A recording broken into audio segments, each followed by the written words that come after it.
Значи, апсолутно ги отфрлам сите тврдења и обвинувања дека не сме били информирани и дека казните продолжуваат и идната година и идните години по основ на екстерно тестирање и оценување, а наводно се изфрлени само за минатата година. Значи, апсолутно е неточно, тоа е се шпекулации и невистини, кои што ако подобро се погледне текстот на измените и дополнување на Закон за основно и средно образование, навистина добро е напишано, каде што се кажува дека тој став од членот каде што беа третирани казните, сега се преименува и кажува нешто сосем друго, а тоа е дека ќе се наградуваат наставниците. А што е со членовите 14 и 15, каде што стојат се уште отказни решенија, доколку има 2 години поред негативни резултати? Значи, ние споменавме дека, односно јас сега споменав дека ќе има и други измени на овој закон за основно и средно образование, значи не само тие ставови.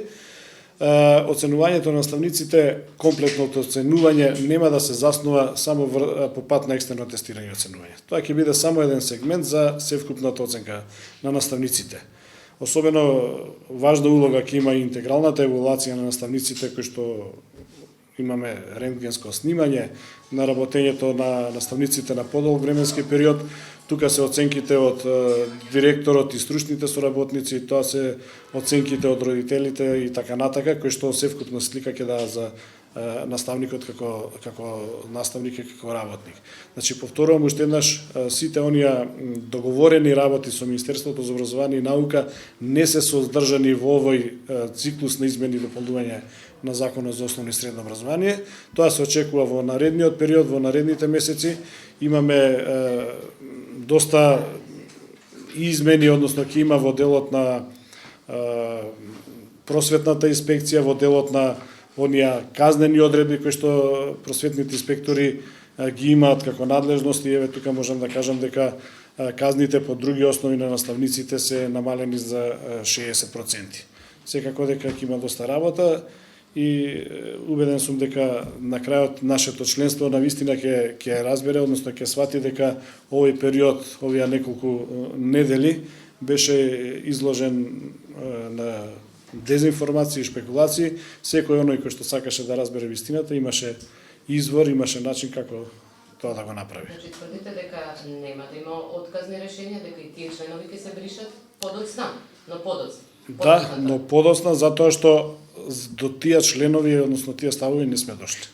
Тие се уште активни од стариот закон за основно и средно образование.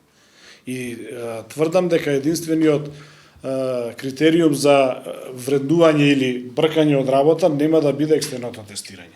Затоа споменав, ќе имаме и интегрална евалуација, односно резултатите од интегралната евалуација, резултатите од оценувањето од страна на директорот, стручните соработници и така натака. Значи, екстерното тестирање и оценување ќе биде само еден сегмент од севкупната оцена за наставниците.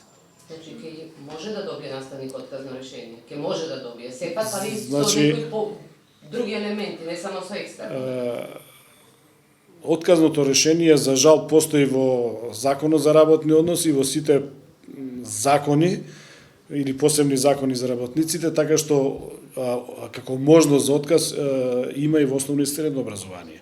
Меѓутоа, ние од синдикален аспект можеме да ветиме дека ниту еден работник кој што согласно законите и Законот за основно и средно образование нема основ за отказно решение, нема ни да добие. Ние не можеме да тврдиме дека апсолутно не може никој во образование да добие отказно решение. Тоа би било нешто надвор од законот и секако би било неприфатливо со другите закони.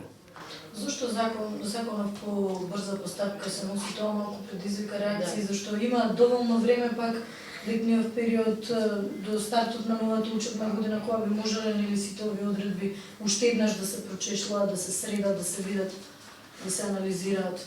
Тоа малку симптоматично е, затоа што пак закон по брза постапка се знае како се носи. Заради периодот на учебната година, заради овие одредби кои што се менуваат, во период на екстерно тестирање и оценување, во период каде што имаме издадено решение од директорите за казни на наставниците и награди на наставниците од минатата учебна година, секако дека тоа може да се елиминира само со закон. Значи имаме таков период каде што по брза постапка мора. Инаку, да, точно е дека е уште тоа што го кажав и други измени и дополнување на законот треба да следат, тоа ќе биде во наредниот период.